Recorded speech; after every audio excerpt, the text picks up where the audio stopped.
Азыркы убактарда болуп жаткан өлкөбүздөгү зордук зомбулуктун негизги бирден бир себеби бул кыздардын эрте турмушка чыгуусу.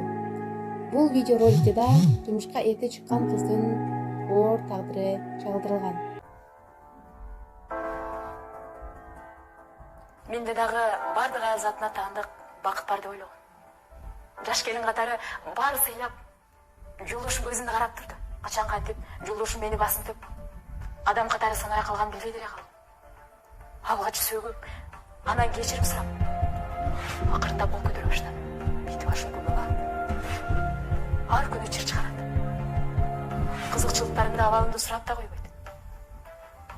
Бул кордуктарды эч кимге айта албайм. Кимге барам? Бити башымдын көгөргөн жерлерин жаап жашырып,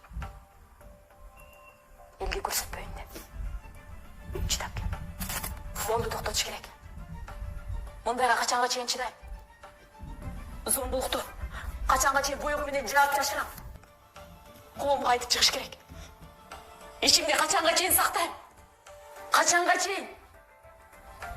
Айланадан, жакындардан, бийликтен жардам сурап, зомбулук баштаганга чейин эле токтотуш керек болчу.